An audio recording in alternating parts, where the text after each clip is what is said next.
오늘 창세기 17장과 18장을 함께 살펴보도록 하겠습니다. 17장 1절을 제가 다시 한번 읽어보면, 아브라함이 99세 때에 여호와께서 아브라함에게 나타나서 그에게 이르시되 나는 전능한 하나님이라 라고 이렇게 말씀하신 것을 볼 수 있습니다. 하나님이 자신을 어떻게 소개했습니까?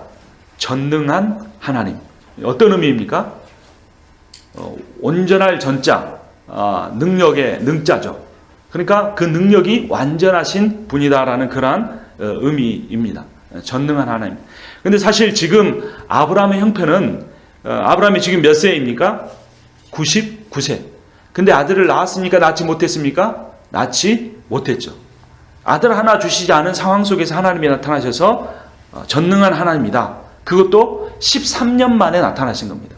85세 때 우리 지난 주에 살펴볼 때가 아브라함이 85세였는데 13년 동안 침묵하시다가 13년 만에 나타나셔서 그 사이에도 아들을 주시지 않더니 이제 전능한 하나님이다라고 자신을 소개하고 있습니다. 또 그 사이에 보면 하갈이 이 아브라함의 첩이 되어서 아들을 낳았는데 오히려 그것이 화근이 돼서 사라의 핍박을 받고 광야로 쫓겨나죠. 그때 이 하갈이 이 고통 가운데서 광야에 자기 아들이 죽어가는 모습을 보면서 절규하면서 하나님을 부르짖을 때 하나님이 그때 나타나셔서 나는 감찰하시는, 즉 살피시는 하나님이다라고 하나님이 자신의 이름을 소개하셨습니다. 여러분의 형편은 지금 어떻습니까? 아브라함처럼 정말로 내 인생에 무엇인가를 이루려고 하는데 그것이 하나님이 주신 비전이 맞는데 이루어지지 않는 상황 가운데 있습니까? 기도할 때 하나님이 분명히 확신을 주셨는데도 그것이 아직 내 삶에 이루어지지 않고 있습니까? 그때 중요한 것이 무엇이냐면 내 현재의 상황과 형편을 볼 것이 아니라 지금 나의 하나님이 어떤 하나님이신가를 깨닫고 경험하는 겁니다. 신앙생활을 하는데, 교회는 출석을 하는데, 예배는 드리는데 내게 하나님이 어떤 분이신가가 없으면 그게 문제인 겁니다. 요즘 나의 하나님이 어떤 분이신가, 그 하나님의 이름을 우리가, 그분이 하나님이 자신의 이름을 나에게 어떻게 계시하는가, 그 하나님을 내가 만나고 있어야 한다는 겁니다. 그분의 이름을 들을 수 있어야 한다는 겁니다. 제가 대학생 때 그런 질문을 받았어요. 이렇게 큐티를 열심히 하는 선배가 저한테 와서, 상훈아, 너의 하나님은 요즘에 어떤 하나님이시냐 물었어요. 깜짝 놀랐죠. 하나님이 어떤 하나님이기는 그냥 목사님이 설교하는 거 듣고 예배 드리는 거지, 하나님이 그냥 하나님이지 요즘 하나님은 너의 하나님은 어떤 하나님이에요? 이렇게 물으시니까 대답할 말이 참 없었어요.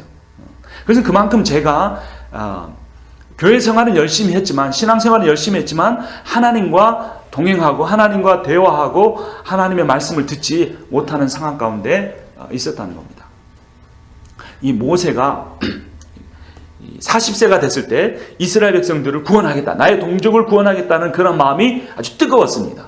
그리고 이렇게 왕자로서, 애굽의 왕자로서 이렇게 애굽 시내를 돌아다니는데 이 애굽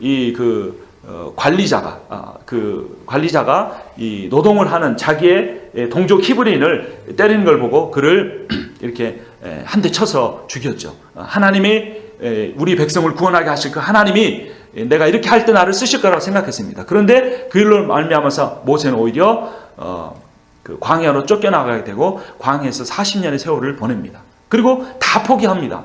80세가 됐을 때 그때 하나님이 나타나셔서 모세야, 너를 내 백성에게 보내겠다, 그들을 구원하여 가나안 땅으로 인도해 내라라고 합니다. 그때 이 모세는 의아한 마음이 들었습니다. 하나님이 내가 40세 때는 아무런 말씀을 하지 않으셨고, 내가 신앙으로 민족을 사랑하는 마음으로 내 백성 구출하려고 할 때는 나와 함께 하지 않으시더니 이렇게 할아버지가 된 후에 나를 그렇게 보내시겠다고 하니까 이게 받아들이지 않는 겁니다. 그래서 그때 모세가 하나님한테 이렇게 여쭤봅니다. 하나님, 내가 이스라엘 백성들에게 가서 여러분들을 애굽 땅에서 구원해서 가나안으로 가라고 하나님이 말씀하셨다고 할 때 너를 보낸 그 하나님이 누구시냐라고 물으면 제가 무엇이라고 대답해야겠습니까? 이렇게 반문했습니다. 그게 쉽게 이야기하면 뭐냐면 너를 보낸 하나님의 이름이 무엇이냐라는 겁니다. 그때 하나님이 무엇이라고 말씀하셨습니까? 나는 스스로 있는 자니라 라고 말씀하셨습니다. 우리 이 교재 45번 바로 위에 보면 출애굽기 3장 14절이 있습니다. 우리 함께 읽어보겠습니다. 하나님이 모세에게 이르시되 나는 스스로 있는 자이니라. 하나님이 모세에게 자기 이름을 어떻게 계시하십니까? 나는 스스로 있는 자다라고 합니다. 영어로 보면 어떻게 되어 있습니까? I am who I am 땡땡땡이라고 되어 있어요. 이 땡땡땡은 제가 집어넣은 거고 원래 성경에는 뭐라고 되어 있냐면 I am who I am 이라고 되어 있어요. 지금 뭐 영어 문법을 배우는 시간 아니지만 이 영어 문장에는 뭐가 빠졌습니까? 보호가 빠졌어요. 이 형식 문장 주어와 비동사가 나올 때 그 다음에 보호가 나와야 되는데 보호가 없는 겁니다. 그냥 I am who I am 나는 뭐뭐이라고 하는 존재다라고 하는 겁니다. 그리고 한글 성경은 나는 스스로 있는 자니라 했지만 원문은 그런 의미를 갖는다고 한 겁니다. 왜 하나님께서 그 보호의 자리를 비워놓으셨을까요? 그것은 어떤 의미냐면 하나님이 만나는 그 사람, 하나님이 택한 사람, 하나님이 사명을 주고 보내려고 하는 그 사람에게 하나님이 그에게 필요한 존재로 나타나 주신다고 하는 겁니다. 그러니까 굶주린 사람들에게는 예수 그리스도께서 오병이의 기적을 베푸셔서 먹을 것을 채워주시는 분, 병들어 있는 사람에게는 그에게 가셔서 아픈 부위를 만져주시고 치유하시는 하나님으로, 하나님의 말씀에 대한 지식이 없는 자에게는 하나님 나라의 복음을 선포해 주심으로 하나님이 그들의 필요를 따라 나타내 주시는 분으로 그의 이름을 나타내 주신다는 겁니다. 44-3번에 보면 요한복음에 보면 예수님이 그렇게 자신의 이름을 여러 가지로 계시하십니다. 어떤 이름이 있습니까? 생명의 떡, 세상의 빛, 선한 목자, 길, 진리, 생명, 부활과 생명, 이런 이름으로 나타나셨습니다. 요한복음 6장 35절 같이 읽어보겠습니다. 예수께서 이르시되 나는 생명의 떡이니 내게 오는 자는 결코 줄이지 아니할 터이요 나를 믿는 자는 영원히 목마르지 아니하리라. 예수님이 자신을 누구라고 말씀하셨습니까? 생명의 떡이다. 이 생명의 떡으로 예수님을 만난 사람은 영원히 줄이지 않고 목마르지 않습니다. 요한복음 8장 12절 예수께서 또 말씀하여 이르시되 나는 세상의 빛이니 나를 따르는 자는 어둠에 다니지 아니하고 생명의 빛을 얻으리라. 아멘. 예수님이 자신을 누구라고 말씀하십니까? 세상의 빛이다. 그러니까 세상의 빛인 예수님을 만난 사람은 어둠에 다니지 않습니다. 이 세상을 어둡게 살지 않고 밝게 사는 겁니다. 어디로 갈지 알게 되는 겁니다. 요한복음 10장 7절 그러므로 예수께서 다시 이르시되 내가 진실로 진실로 너희에게 말하노니 나는 양의 문이라. 내가 문이니 누구든지 나로 말미암아 들어가면 구원을 받고 또는 들어가며 나오며 꼴을 얻으리라. 이때 당시에 이 양치기들이 양을 치는 사람들이 양을 낮에는 풀어 주었다가 밤이 되면 그 양을 거둬들이는데 그 양을 이렇게 모아놓는 그 우리가 돌로 만들어졌습니다. 근데 문은 없어요. 왜 문이 없냐면 그 한 사람이 누우면 될 정도의 공간을 문으로 비워놨는데 거기에 양치기가 들어 누워 있는 겁니다. 그러면 양이 나가려면 누구를 건너뛰어서 넘어가야 돼요? 양치기를 건너뛰어 넘어가야 돼요. 만약에 일이나 늑대가 높은 돌담을 못 넘기 때문에 양을 잡아먹으려고 하면 누구를 뛰어넘어야 합니까? 양치기를 뛰어넘어야 하는 거예요. 그러니까 그때 당시에 양의 문이 없고 양치기가 양의 문의 역할을 하고 있었던 겁니다. 그러니까 그 당시 문화 속에서 예수님께서 말씀한 겁니다. 내가 양의 문이다. 그래서 너희가 나로 인하여서 꼴을 먹고 내가 너희를 해치려고 하는 존재에서 지켜주는 그러한 분이다라고 예수님이 말씀하시는 겁니다. 또 요한복음 10장 11절 15절 나는 선한 목자라. 선한 목자는 양들을 위하여 목숨을 버리거니와 아버지께서 나를 아시고 내가 아버지를 아는 것 같으니 나는 양을 위하여 목숨을 버리노라. 선한 목자, 굿 셰퍼드 처치 많이 있죠. 그 선하다는 의미는 뭐냐면 자기의 양을 위하여 목숨을 버리는 그러한 존재라는 겁니다. 요한복음 11장 25절 예수께서 이르시되 나는 부활이요 생명이니 나를 믿는 자는 죽어도 살겠고. 요한복음 14장 6절 예수께서 이르시되 내가 곧 길이요 진리요 생명이니 나로 말미암지 않고는 아버지께로 올 자가 없느니라. 요한복음 15장 1절 나는 포도나무요 너희는 가지라. 그가 내 안에 내가 그 안에 거하면 사람이 열매를 많이 맺나니. 이 7가지 선언이 이 요한신학에서 매우 중요한 겁니다. 예수님이 I am who I am 이라고 하는 이 출애굽기 3장 14절에 하나님이 자기 이름을 계시한 그 문장을 그대로 갖다가 나는 뭐뭐이다라고 선포하는 겁니다. 그러니까 예수님이 자신을 그 구약 성경에 나타난 하나님으로 계시하는 겁니다. 그리고 구체적으로 사람들의 필요를 살피시고 그 사람들의 필요에 맞춰서 나는 양의 문이다, 나는 생명의 떡이다, 나는 선한 목자다라고 선포를 하고 계시는 겁니다. 그리고 그 마지막에 자신이 누가 되시는 겁니까? 그 모든 죄인들의 죄를 용서하시고 그들에게 하나님 나라의 자녀가 되는 그런 권세를 주기 위해서 십자가에 죽고 부활하시는 그러한 하나님의 모습으로 자기를 계시하는 겁니다. 여러분은 하나님을 요즘 어떤 분으로 느끼고 계십니까? 어떤 분으로 만나고 계십니까? 이것이 중요합니다. 목회자가 강단에 선포하는 그 하나님이 아니고 내가 내 삶에서 만나는 그 하나님, 나의 정말 물질적인 어려움 가운데서 그 물질의 필요를 채워가시는 그 하나님, 내 이 몸에 참 고단함과 아픈 이 병든 몸을 가지고 살아가면서 내 연약한 육신을 통하여서 나에게 계시하시고 말씀하시는 그런 하나님을 우리가 체험해야 한다는 겁니다. 내 삶이 때로는 공허하고 내 삶이 때로는 힘든 것은 환경 때문이 아니고 나의 필요를 정확히 아시고 그 필요를 채워주실 하나님을 내가 만나지 못하기 때문임을 우리가 알아야 합니다. 이어서 46번을 보시면 이 99세 때 99세가 된 아브라함에게 나타나셔서 하나님이 자기를 전능하신 하나님으로 계시한 다음에 어떤 일을 하시는 겁니까? 2절부터 8절까지는 후손을 주시겠다라고 다시 약속을 합니다. 그리고 9절에서 14절에서는 이 약속의 표징으로 할례를 행해라 라고 말씀하십니다. 우리 10절 한번 같이 읽어보겠습니다. 너희 중 남자는 다 할례를 받으라. 이것이 나와 너희 후손 사이에 지킬 내 언약이니라. 그리고 15절에서 22절에서는 낳을 아들의 이름까지 지어주십니다. 19절 같이 읽어봅니다. 하나님이 이르시되 아니라 내 아내 사라가 내게 아들을 낳으리니 너는 그 이름을 이삭이라 하라. 내가 그와 내 언약을 세우리니 그의 후손에게 영원한 언약이 되리라. 참 좋은 내용입니다. 하나님이 약속도 해주시고 하나님이 네가 그런 약속을 받는 축복을 받는 백성 되기 위해서 할례를 행해라 이런 계명도 주시고 또 낳을 아들의 이름을 지어주신 것도 참 좋은 일입니다. 그런데 문제는 뭡니까? 지금 아브라함의 나이가 99세라는 겁니다. 그리고 현재 상황 속에서는 아들이 하나도 없다는 겁니다. 그 상황 속에서 과연 아브라함이 전능한 하나님이라는 그 하나님의 이름을 받아들일 수 있을까라는 겁니다. 그럼 왜 하나님은 이렇게 행하실까요? 아니 좀 전능한 하나님이라고 자기를 계시하시려면 그래도 좀 쌀을 그냥 한 100마지기를 준다든가 또는 아들이 아니면 딸이라도 좀 이렇게 낳게 해준다든가 그런 상황 속에서 내가 전능한 하나님이다 그러면 하나님도 좀 폼도 나고 체면도 살리고 그 하나님 믿는 나도 좀 얼굴이 살잖아요. 그렇죠?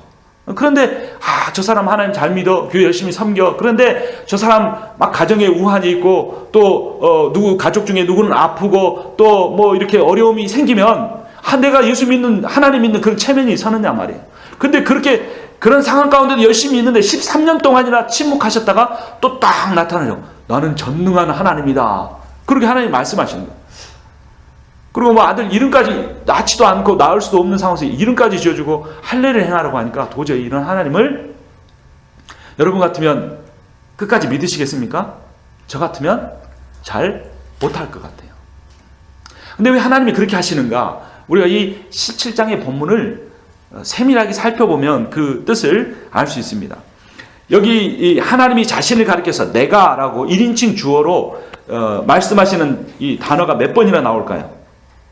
제일 첫 번째 나오는 단어가 17장 1절에 있죠. 아브라함이 99세 때 여호와께 아브라함에게 나타나서 그에게 이르시되 나는 그랬죠.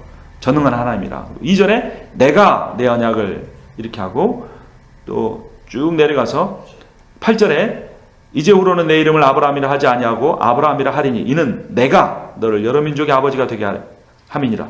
6절에 내가 너로 심히 번성해 하니 7절에 내가 내 언약을 나와 너 및 내 대대 후손 사이에 세워서 18절에 내가 너와 내 후손에게 내가 거류한 이 땅을 이라고 하시고 계속해서 내가라는 표현이 반복되고 있습니다. 그래서 1절부터 22절 사이에 내가라는 표현이 무려 12번이나 등장을 합니다. 그리고 언약이라는 표현은 13번이나 나옵니다. 그러니까 이 창세기 17장이 강조하고자 하는 것이 무엇입니까?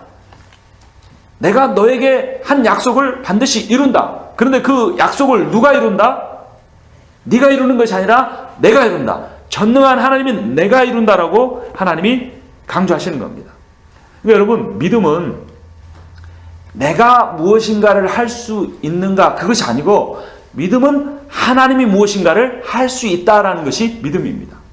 제가 주일학교 때 전도사님이 정말 실감나게 설교를 하시더라고요. 그래서 예수님이 이렇게 무리를 걸으셨다는 그 실감나게, 야, 예수님은 진짜 멋진 분이다. 어떻게 무리를 걸으실 수 있을까? 그런데 베드로가 그 예수님을 보고 믿음을 가지고 가니까 베드로도 그 바다 위를 걸었다는 거예요. 근데 베드로가 믿음이 없어지니까 가다가 바닷속으로 빠져가서 이렇게 예수님이 겨우 구해줬다. 그 이야기를 들으면서 막 제가 손에 땀을 쥐면서, 야, 베드로가 바다 위를 걸었는데 믿음이 있으니까 걷고 없으니까 못 걸었어.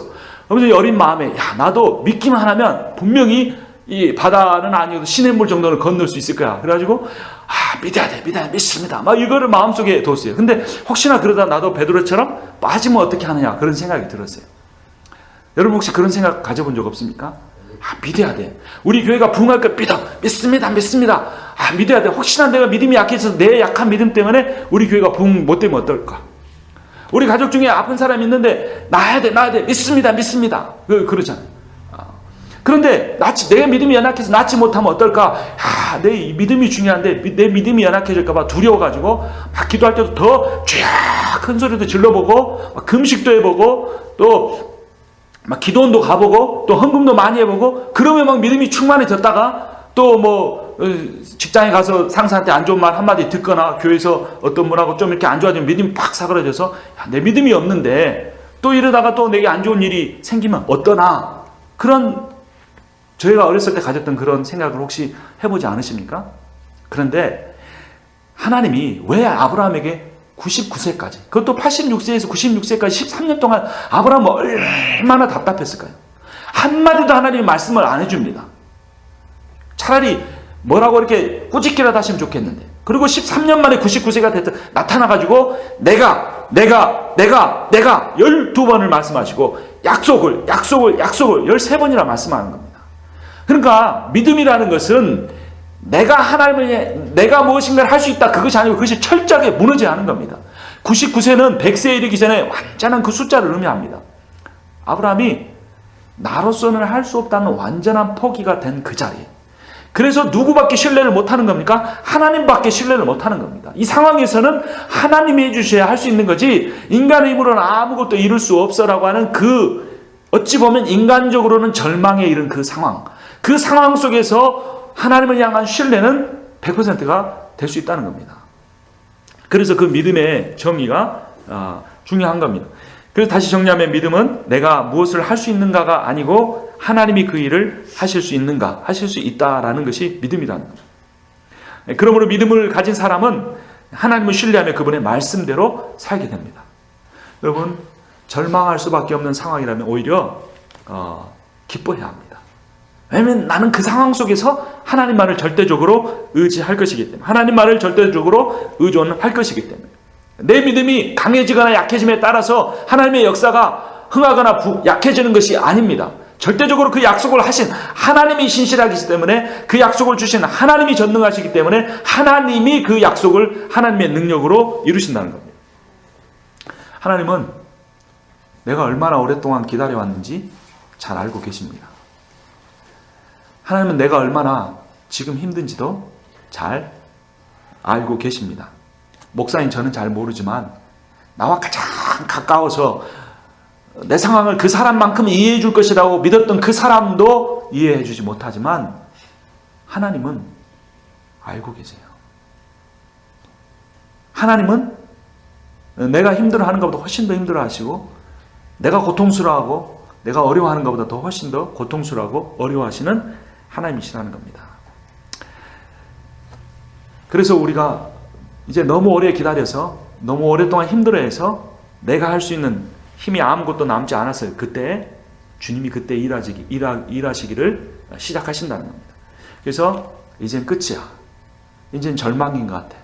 이젠 내가 아무것도 힘도 소망도 남지 않았어라고 하는 그 끝, 인간적인 끝, 자신을 신뢰함에 대한 끝, 세상에 어떤 내가 믿었던 것에 대한 그 끝자리가 바로 하나님의 역사가 시작되는 출발점이 된다는 겁니다.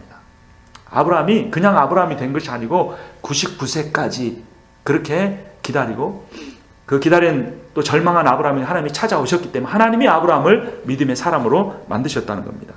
그래서 우리 이사야서 14장 24절 46-2번에 있죠. 같이 읽습니다.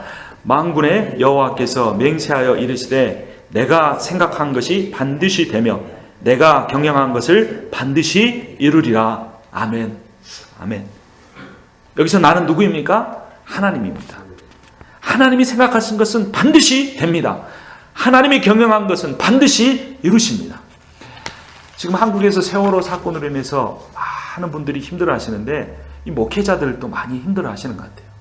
성도들에게 무엇이라고 말해야 하는지, 그 어려운 가운데 있는 분들에게.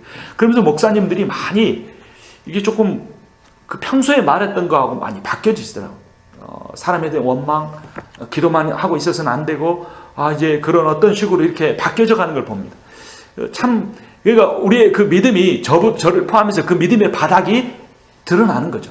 그럼 우리는 이 세상의 일이든 내 개인적으로 내게 닥친 일이든 간에 완전히 절망할 수 없는 그 상황 속에서 하나님이 일하신다는 것을 우리가 신뢰할 수 있어야 한다는 것입니다. 우리 교회도 하나님께서 그런 과정을 지나가게 하시고, 그 과정을 지나가게 하시면서 우리로 하여금 하나님을 의뢰하게 하셔서 우리 교회를 통해서 하나님의 일을 이루신다는 것입니다. 그리고 이 단락과 관련해서 마지막 부분은 2절 보면요, 내가 내 언약을 나와 너 사이에 두어 너를 크게 번성하게 하리라, 이렇게 말씀하셨어요. 너를 크게 번성하리라. 이게 언약의 한 핵심 중에 하나입니다. 그런데 8절을 보면 내가 너와 내 후손에게 내가 거류하는 이 땅 곧 가나안 온 땅을 주어 영원한 기업이 되게 하고 나는 그들의 하나님이 되리라. 이 두 표현입니다. 그러니까 첫 번째 표현은 무엇입니까? 네가 크게 번성하리라, 이겁니다. 이게 언약의 처음 시작의 내용입니다. 2절부터 8절이 언약의 내용이니까. 근데 그 언약의 내용의 마지막 부분은 뭡니까? 내가 그들의 하나님이 되리라 라는 것이 그 언약의 마지막 부분입니다. 그러니까 언약의 핵심은 뭐냐면 인간이 복받는다, 이것이 아니고 하나님께서 온 열방에, 온 교회에 하나님이 되신다 라는 것이 핵심인 겁니다. 그러니까 우리 교회가 부흥한다, 이것이 핵심이 아니고 하나님께서 우리 교회에 온전한 하나님이 되신다, 우리 교회 성도 한 분 한 분이 다 하나님의 철저하게 그 통치를 받는, 하나님의 말씀에 순종하는 사람이 된다, 하나님이 어떤 분이 되시는가, 그것에 우리의 관심이 모아져야 한다는 것입니다. 그것이 언약의 핵심적인 내용입니다. 그런데 이것이 너무나 비슷합니다. 내가 복받는다, 우리 교회가 부흥한다, 이것과 하나님이 우리의 하나님이 되신다는 사실이 너무나 비슷한 내용이고 그 앞과 뒤의 모습이 되기 때문에 우리가 헷갈리는데, 그러나 우리가 전자가 아닌 후자의 그 모든 핵심을 둬야 한다는 겁니다. 그래서 주님이 하신다는 것, 그리고 그 모든 일의 결과를 통해 주님이 영광을 받으셔야 한다는 겁니다. 그리고 다시 45번으로 돌아가 보겠습니다. 45번에 보면 1절 말씀을 가지고 거룩은 언약의 조건이 아니고 결과라고 말해주는데요. 1절을 제가 다시 한번 읽어봅니다. 아브라함이 99세 때에 여호와께서 아브라함에게 나타나사 그에게 이르시되 나는 전능한 하나님이라. 여기까지 살펴봤죠. 그리고 나서 아브라함에게 뭐라고 하십니까? 너는 내 앞에서 행하여 완전하라. 참 따르기 힘든 말씀이죠. 99세 때까지 아들 하나 낳지 못하고 하나님만 바라본 그 노인에게, 절망 가운데 있는 노인에게, 많은 자기의 그 갈대아 우르에 있는 하란에 있는 친족들에게 조롱받는, 우리가 섬기던 신을 버리고 떠나고 우리가 함께하던 친족 공동체를 버리고 떠나더니 아브라함의 인생이 저주를 받아 저렇게 산다라고 그 말을 들을 수밖에 없는 아브라함에게 하나님이 나타나셔서 고작 하신다는 말씀이 너는 내 앞에서 완전하라 라고 말씀하는 겁니다. 여러분, 내가 힘들 때, 정말 하나님이 내게 약속하신 걸 하나도 주시지 않고 오히려 있는 것까지 다 뺏어가 버린 것 같은 상황 속에서 내게 순종해라, 내게 봉사해라, 내게 말씀을 증거해라, 아니 그 모든 것보다 내게 온전해라 라고 하나님이 말씀하신다면 그 하나님의 말씀이 여러분 아멘으로 받아들여지겠습니까? 그렇지 않습니다. 너무나 어려울 것입니다. 근데 이 하나님이 아브라함에게 하신 말씀 중에 중요한 것은 완전하라가 아니라 그 앞에 있는 표현입니다. 어떤 표현입니까? 완전하라라는 그 단어 앞에 어떤 단어들이 있습니까? 너는 누구 앞에서? 내 앞에서라는 겁니다. 내 앞에서 행하여, 내 앞에서 살아서, 내 앞에서 라고 하는 이 단어가 매우 중요한 겁니다. 이게 라틴어로 코람 데오라고 하는 우리가 잘 아는 표현입니다. 우리가 온전한 삶을 살 수 있는 것은 앞에서 강조한 것처럼 나의 은하, 나의 열심으로는 되지 않습니다.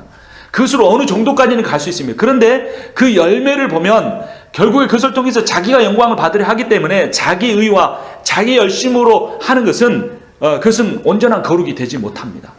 그것이 아니고 누구 앞에서? 하나님 앞에서, 즉 하나님과 동행하고 하나님으로부터 받은 사랑을 가지고 사랑하고 하나님의 거룩을 닮아서 거룩한 그 온전함만이 하나님이 바라시는 온전함이라는 겁니다. 우리 45-2번을 보면, 그래서 완전하라는 명령은 그렇게 하면 언약을 베풀겠다는 조건이 아닙니다. 네가 완전해, 그러면 내가 아들을 줄게, 네가 아들을 아직도 못 갖는 것은 네가 온전하지 못했기 때문이야 라고 말씀하는 것이 아니라는 겁니다. 우리의 거룩은, 우리의 행함은 우리가 하나님 앞에 구원받는 조건이 아니라는 겁니다. 우리가 하나님 앞에 기도한 그 모든 기도 제목이 들어주는 조건이 아니라는 겁니다. 그럼 완전함이라는 것은 무엇인가? 그 다음 구절이 이렇게 말해줍니다. 언약을 신실하게 지키시는 하나님과의 인격적 관계를 경험함으로써 살게 되는 결과, 이것이 거룩이라는 겁니다.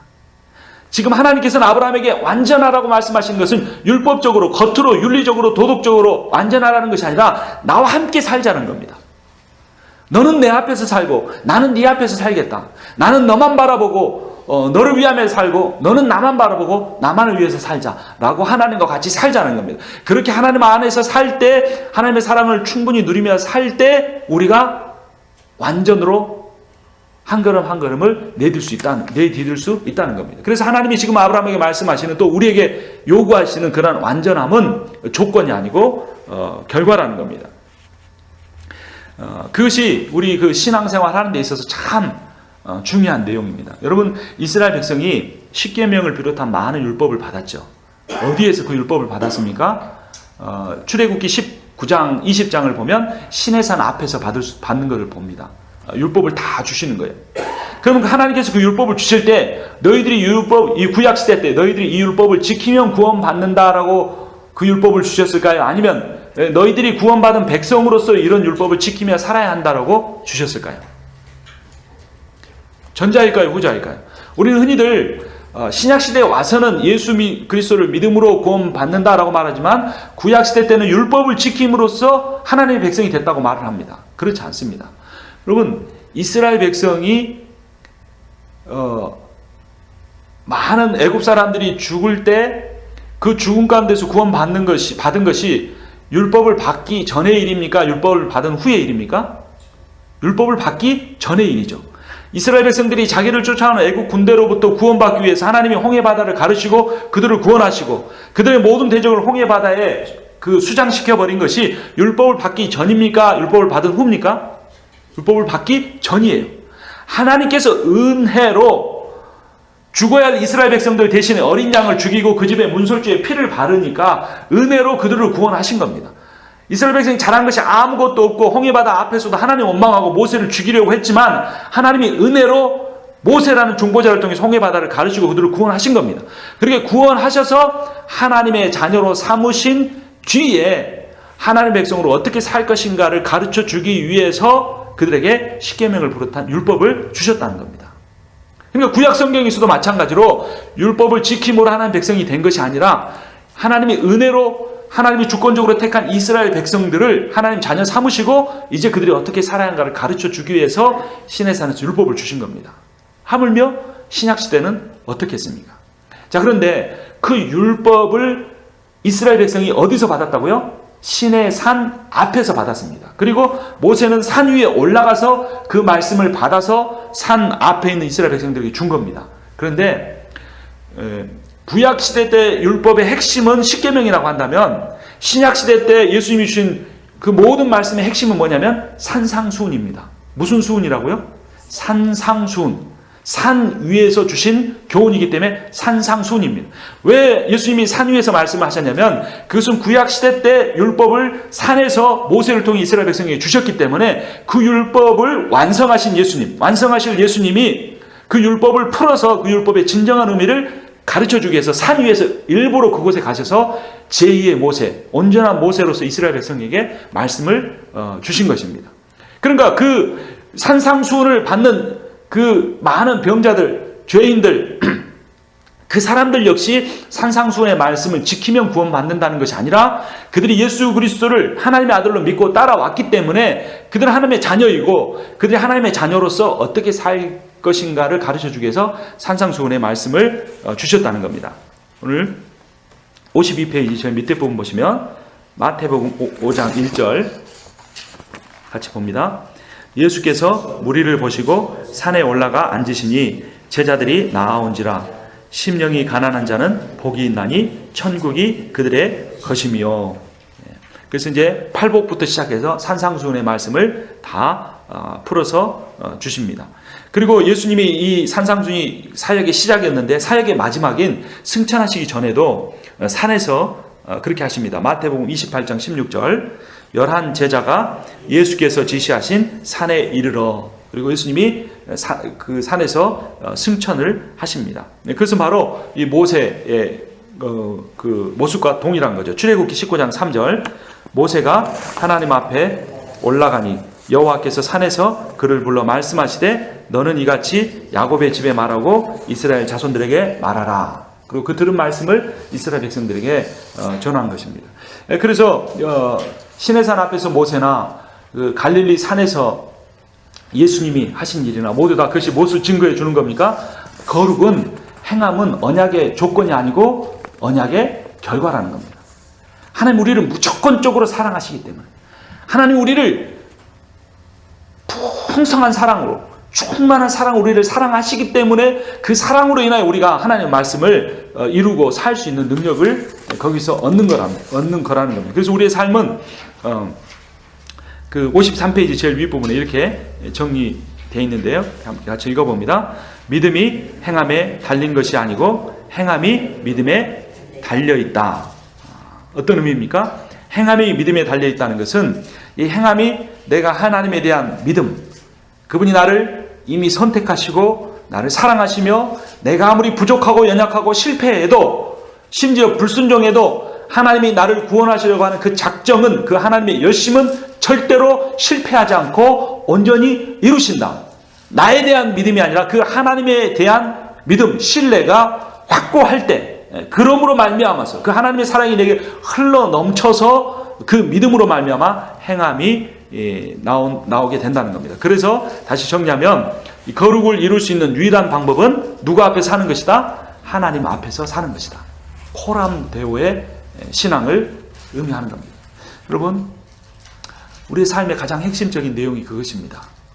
사실 제가 수요 예배 말씀 성경 공부, 창세기 성경 공부를 증거하기 위해서 많은 시간을 성경을 읽고 준비를 하지만, 그거보다 더 중요한 것은 하나님 앞에서 사는 겁니다.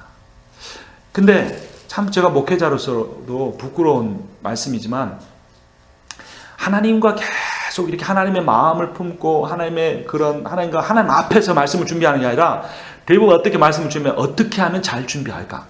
어떻게 하면 성도들이 무엇이라도 이렇게 잘 배웠다는 말을 들을 수 있을까에 관심이 대부분의 시간들이 흘러가요.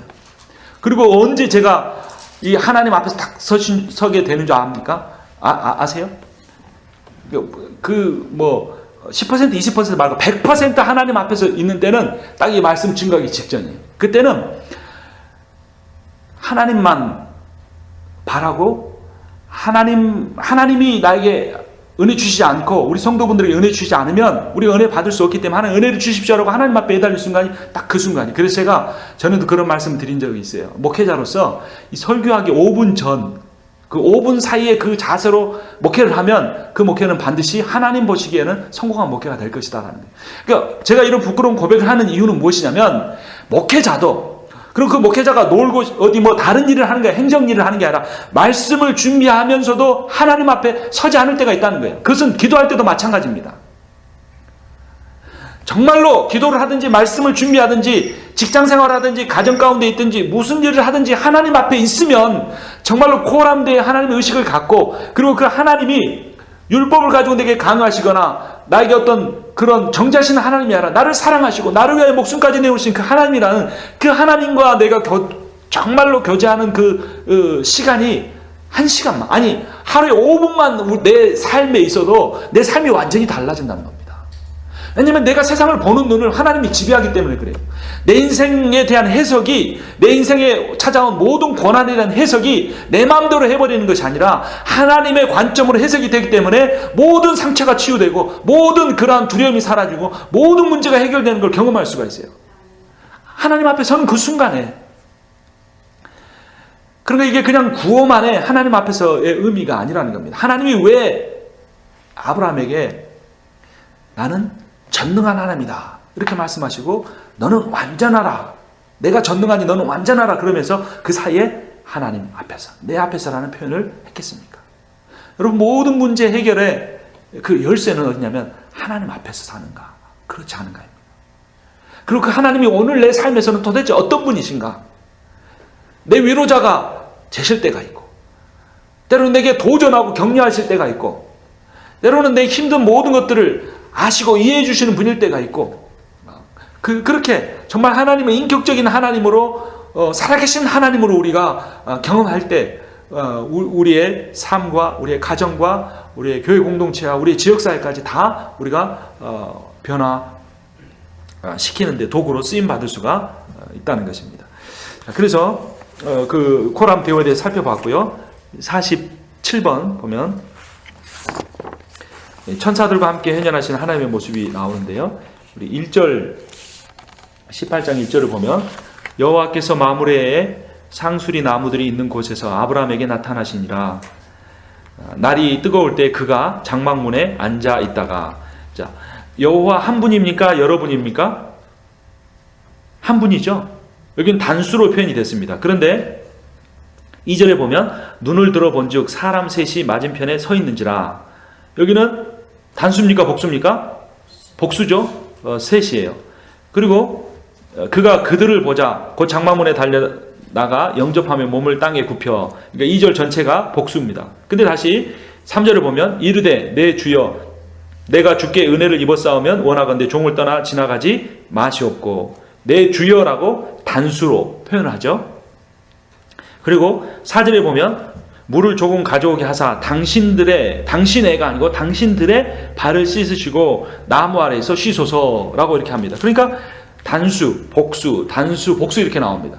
그러니까 이 성경의 그 신적 계시성을 부인하는 자유주의 신학자들은 이거 성경은 막 짜집기 된 뒤죽박죽이다. 이거 앞뒤도 안 맞고 이 문서 저 문서 이야기 저 이야기를 갖다 짜집기 해놔서 이게 안 맞다. 일관성이 없다. 이렇게 그렇게 비판을 합니다. 그런데 거기 이제 다시 교재를 가서 보시면 아브라함을 찾아온 이들은 하나님인가 천사들인가 그랬죠.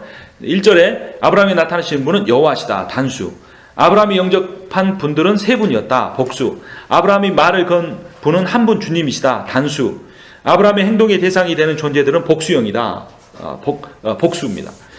그러니까 이것을 이제 정리해 보면 그리고 16절부터 19절을 보면 두 천사는 소돔을 심판하러 가고 하나님은 아브라함과 대화하라는 모습이 나옵니다. 거기서 이제 단수와 복수가 같이 교차되어서 나오는데요. 근데 이거를 어떻게 해석할 수 있냐면, 그러니까 하나님과 누가 찾아온 겁니까? 두 천사들이 함께 찾아온 겁니다. 그런데 대화를 할 때는 하나님과 아브라함만 하는 겁니다. 두 천사는 서 있고. 근데 행동을 할 때는 아브라함이 그들을 섬기는 행동이나 아니면 그 사람들이 소돔을 심판하러 가는 행동을 묘사할 때는 복수로 묘사되는 겁니다. 그러니까 이 창세기 18장 1절부터 그 10절까지의 내용에서 표현하려고 하는 신학적 의미는 무엇이냐면 47-1번에 나와 있는데요. 하나님이 두 천사들과 함께 오셨다. 구약에서 창조 사역도 구원 사역도 성부 하나님이 삼위 하나님과 함께 행하셨지만 말씀은 직접 주셨다. 그렇죠? 성령이 창조 사역에 어떻게 동참하셨다 그랬죠? 수면 위에 운행하셨다 그랬죠. 그리고 예수 그리스도 성자 하나님 어떻게 참여하셨다 그랬습니까? 그 말씀의 능력으로 참여하신 거죠.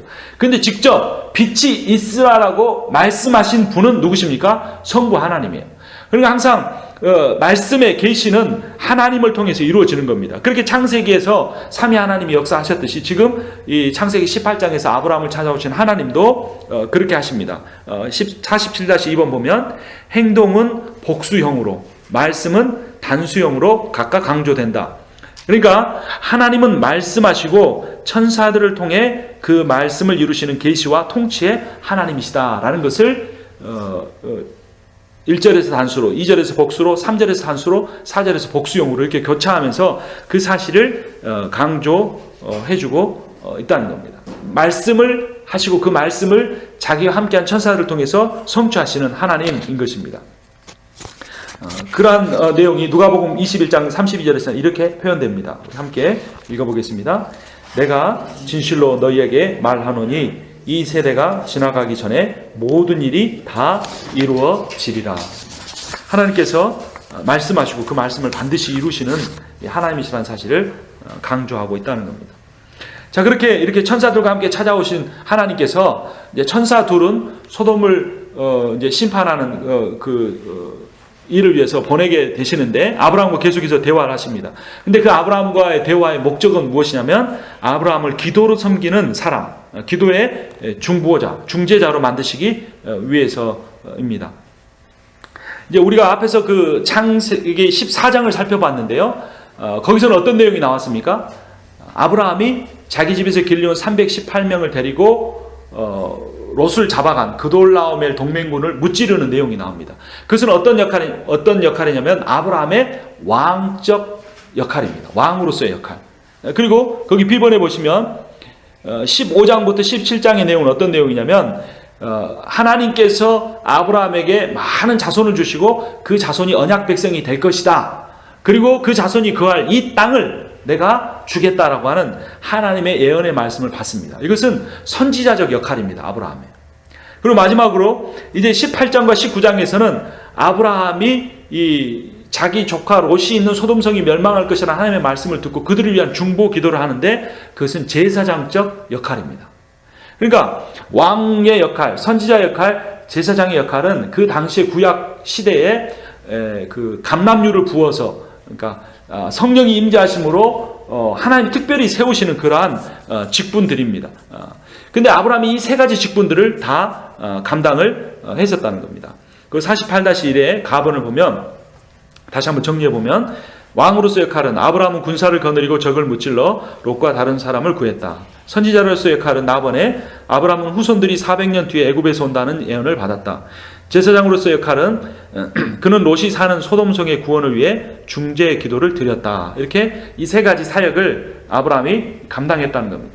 그런데 그 당시의 사회에서는 가나안 사회에서는 왕이나 선지자나 제사장은 이 낮은 백성들, 가난한 백성들을 위해 군림하고 그들을 지배하는 일을 했었습니다.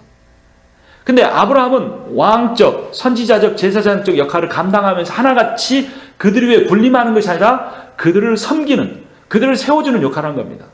그 롯을 구하기 위한 전쟁에 나가서 목숨을 걸고 싸웠지만 거기서 얻은 전리품을 하나도 그가 취하지 않습니다.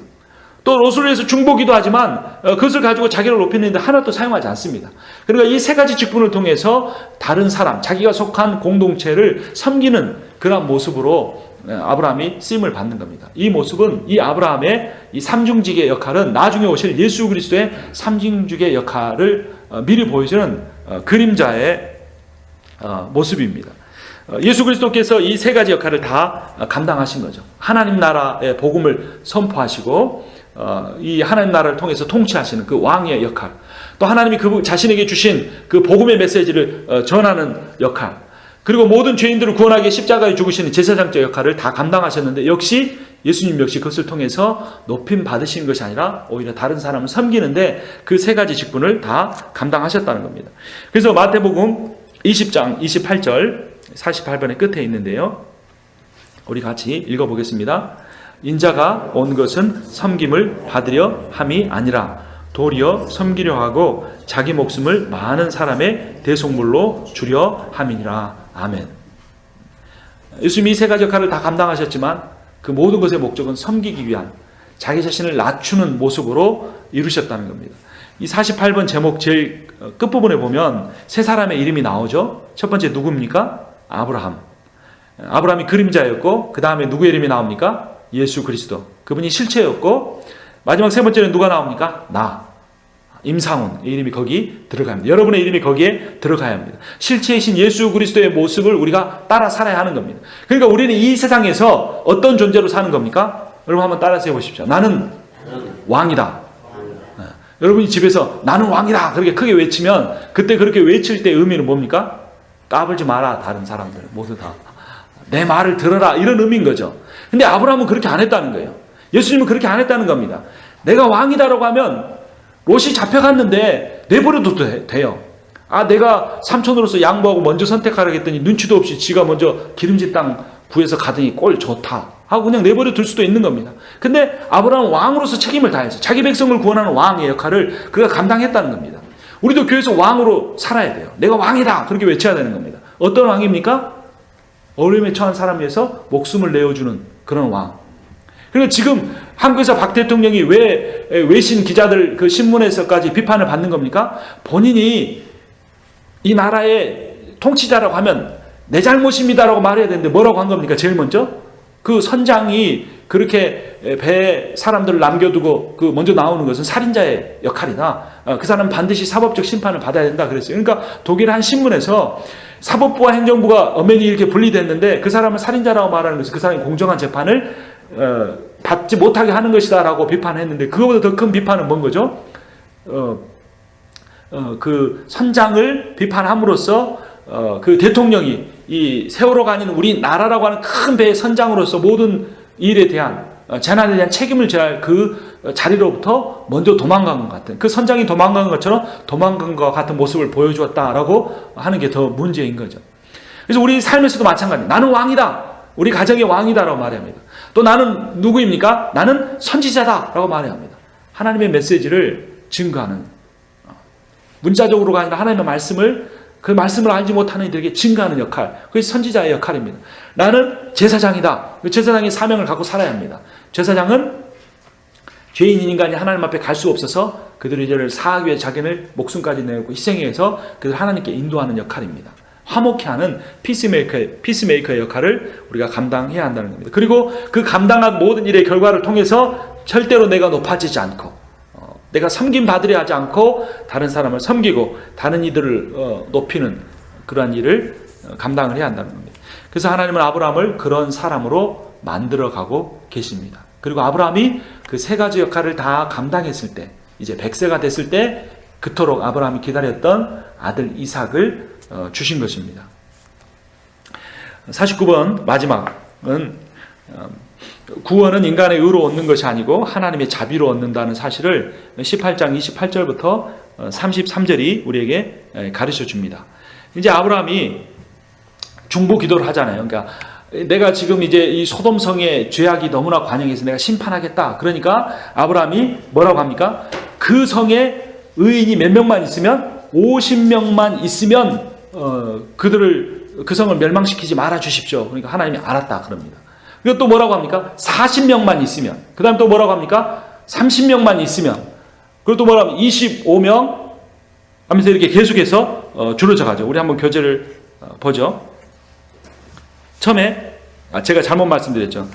50명, 45명, 40명 이렇게 줄여갑니다. 5명씩 점점 줄이다가 이제 안 되겠는지 10명으로 폭을 늘립니다. 그리고 20명, 10명 이렇게 계속해서 줄여갑니다. 그리고 마지막 한번 같이 읽어보죠. 18장 32절 읽어봅니다. 아브라함이 또 이르되 주는 노하지 마옵소서 내가 이번만 더 아뢰리이다. 거기서 신명을 찾으시면 어찌하려 하시나이까. 이르시되 내가 신명으로 말미암아 멸하지 아니하리라. 무려 6번이나 아브라함이 바꿨습니다. 참 아브라함도 대단하죠. 하나님 앞에 기도를 계속해서 번복하면서까지 끝까지 소돔성 사람들이 구원받을 수 있도록, 자기가 사랑하는 조카 롯이 구원받을 수 있도록 하는 그 기도의 모습이 참 위대합니다. 그런데 왜 아브라함이 10명에서 그쳤을까요? 그 이유는 그 당시에 이 10명이라고 하는 것은 최소한의 인원 기준입니다. 그래서 10명, 그것은 그 수만 명이 살아서 소돔성에서 지극히 적은 수이고, 그 의미는 하나님께서 소돔성에 향하여 베푸실 자비를 최대한, 자신이 베풀 수 있는 자비를 최대한 다 베푸신다는 그러한 의미입니다. 하나님께서 우리 인생에 대해서도 마찬가지로 대하십니다. 내가 몇 번을 실패했든, 몇 번을 하나님 앞에 온전하지 못한 모습으로 살았든, 하나님께서 이 본문을 통해서 우리에게 가르쳐 주시는 것은 언제든지 하나님 우리 인생에 베푸실 최대한의 자비를 베푸신 하나님이라는 겁니다. 얼마나 내 마음이 하나님부터 멀어졌든, 내가 얼마나 하나님 앞에 부족한 모습으로 살았든, 내가 현재 내 모습을 인정하고 주님 앞에 내 마음의 문을 열기만 하면, 여러분, 강력한 쇠로 만든 어떤 상자가 있다면 그 상자에 빛이 들어갈 수 있습니까? 없습니까? 없죠. 근데 그 빛에 어느 정도의 그 두께의 구멍을 뚫어야 그 쇠로 만든 상자에 빛이 들어갈 수 있습니까? 10cm입니까? 1cm입니까? 1mm입니까? 아니죠. 아주 바늘구멍만, 더 작은 구멍만한 작은 그 두께로만 구멍이 뚫려도 그 단단한 쇠로 만든 상자 안에도 빛이 들어갈 수 있는 겁니다. 우리들 안에 하나님을 향한 신락 같은 소망만 하나님 앞에 드려도, 내 믿음은 작지만 그 믿음을 받으시는 하나님이 신실하신 분이기 때문에, 그분이 온전하신 분이기 때문에, 그분이 전능하신 분이기 때문에 내 삶을 변화시키고 내 삶을 온전케 하고 나를 사용하고 내가 속한 공동체를 쓰신다는 겁니다. 근데 내 삶에 변화가 일어나지 않는 것은 내가 그것을 원하지 않기 때문일 수도 있다는 겁니다. 내가 그 신락 같은, 정말로 우리가 측정할 수 없는 두께 정도의 구멍도 내 마음에 열지 않기 때문에, 뚫지 않기 때문에 그러한 일이 일어나지 않을 수도 있다는 겁니다. 그러나 내가 원하기만 하면 아무리 작은 믿음이라고 할지라도 하나님은 그 작은 믿음을 통하여, 하나님을 향한, 자신을 향한 믿음이 아니라 하나님을 향한 믿음을 통해서 우리에게 역사하신다는 겁니다. 호세아서 11장 8절 말씀 같이 읽어보겠습니다. 에브라임이여 내가 어찌 너를 놓겠느냐, 이스라엘이여 내가 어찌 너를 버리겠느냐, 내가 어찌 너를 아드마같이 놓겠느냐, 어찌 너를 스보임같이 두겠느냐, 내 마음이 내 속에서 돌이키어 나의 긍휼이 온전히 불붙듯 하도다. 너를이라는 표현이 4번씩이나 사용됩니다. 하나님의 마음이 나를 향한 긍휼로 불붙었답니다. 어떻게 하면 구원할 수 있을까? 어떻게 하면 세울 수 있을까? 어떻게 하면 사용할, 귀하게 쓰임받을 수 있을까라는 그 하나님의 나를 향한 마음이 불붙어 있다는 겁니다. 그러니까 내 그 마음에 신락 같은 구멍만 뚫어놓으면 하나님 그 구멍을 뚫고 들어오셔서 내 안에서 역사하시고 큰 일을 이루실 그러한 하나님이시다는 겁니다. 그래서 결국 아브라함의 기도를 그 최소한에 다닌 10명까지 하나님께서 받아주셨지만, 소돔성에는 그러한 의인이 10명이 있었습니까? 없었습니까? 없었죠. 그리고 결국 심판을 받게 됩니다. 근데 여기서 또 놀라운 하나님의 자비가 베풀어집니다. 그 소돔성 안에 10명의 의인도 없었지만 하나님은 누구를 구원하시는 겁니까? 그 롯과 롯의 2 딸을 구원해 주십니다. 롯이 의인이라고 표현됐지만 그 의인이라는 것은 그의 삶 자체가 완벽했다는 의미는 아닙니다. 더욱이 그 2 딸의 삶은, 의인이라는 표현이 없지만 그 2 딸까지 하나님께서 구원해 주셨습니다. 그런데 그 2 딸과 롯의 공동점은 무엇이었을까요? 구원받지 못한 다른 2 사이들과의 모습을 비교해 보면, 우리 한번 찾아보겠습니다. 창세기 19장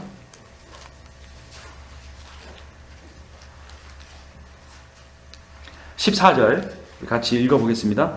롯이 나가서 그 딸들과 결혼할 사위들에게 말하여 이르기를 여호와께서 이 성을 멸하실 터이니 너희는 일어나 이곳에서 떠나라 하되 그의 사위들은 농담으로 여겼더라. 그들은 어떻게 여겼습니까? 그것을 받아들이지 않았습니다. 그러니까 롯의 두 딸도 의인이지 않았고 이 두 사위도 의인이지 않았지만 이 두 사람, 이 네 사람 중에 두 사람만 구원받은 그 차이는 무엇입니까? 하나님의 말씀을 사실로 받아들였는가, 받아들이지 않았는가. 그 말씀을 받아들여서 행동으로 옮겼는가, 옮기지 않았는가의 차이라는 겁니다. 그래서 의인은 무엇이냐면 하나님의 자비를 구하는 사람이고, 죄인은 어떤 사람이냐면 하나님의 자비를 구하지 않는 사람이라고 우리 창세기 18장과 19장은 우리에게 말해주고 있습니다. 여러분, 우리는 의인입니까? 죄인입니까? 어떤 의미에서는 우리는 죄인이죠. 그런데 오늘 우리가 이 창세기 19장 말씀을 보면 우리가 의인이 될 수 있음을 알 수 있습니다. 왜 의인이 될 수 있습니까? 하나님의 무엇을 구하기 때문에? 하나님의 자비를 구하기 때문에. 이대로의 삶으로서는 아니라는 것. 이 시대의 모습은 하나님의 복음과 하나님의 나라와 정반대의 길로 가고 있다는 걸 깨닫고 그 길을 돌이켜서 그 소돔성을 롯과 두 딸이 떠난 것처럼 그 세상에서의 방향을 쫓는 그 삶에서 돌이켜서 하나님의 말씀을 쫓아 사는, 그리고 내 인생은 하나님의 자비가 필요한 인생입니다라고 구하는 그러한 마음을 갖는 사람은 의인이고, 그러한 사람은 의인이기 때문에 구원을 받는다는 것입니다. 로마서 3장 10절 같이 읽겠습니다. 기록된 바 의인은 없나니 하나도 없으며, 의인은 없습니다. 그러나 로마서 5장 9절 그러면 이제 우리가 그의 피로 말미암아 의롭다 하심을 받았으니 더욱 그로 말미암아 진노하심에서 구원을 받을 것이니. 소돔성에서 롯과 두 딸이 구원받은 것처럼 이 세상의 마지막 심판에서 하나님의 진노에서 구원을 받을 사람은 누구입니까? 예수 그리스도의 피가 아니면 나는 구원받을 수 없습니다. 하나님 내게 자비를 베풀어 주시옵소서. 내가 이 죄악된 소돔성에 머물러 있지 않게 하시고, 내가 이 죄악된 소돔성의 가치관을 따라 살지 않게 해 주시고, 이 성을 떠나라는 하나님의 그 복음의 메시지를 듣고 하나님의 자비를 구하며 떠나는 삶이 되게 하여 주시옵소서라고 말해야 합니다. 그리고 그것은 제가 제 자신의 삶을 비추어서 설명을 드린 것처럼 겉으로 드러난 종교생활, 교회생활에 대한 열심이 아니고 어떤 것입니까? 코람되어 하나님 앞에서 사는 겁니다. 살아계시고 내게 자비를 베풀기를 그 마음에 불붙듯이 하는 그 하나님 앞에서 내가 가진 생각이, 내가 가진 목표가, 내가 가진 열심이 하나님의 말씀에 비춰서 온전한 것인가, 제대로 된 것인가를 늘 점검하면서 그 하나님의 자비를 날마다 구하면서 하나님 앞에서 코람되어 신앙을 가지고 살아가는 그 사람만이 구원을 받을 것이고, 그 사람을 통해서 하나님이 하나님 나라의 위대한 역사를 이루어 가신다고 하는 겁니다. 그럴 때 우리가 부족하지만, 우리가 연약하지만 전능하신 하나님이 우리를 통하여서 하나님의 놀라운 역사를 써 가실 것입니다. 기도하겠습니다.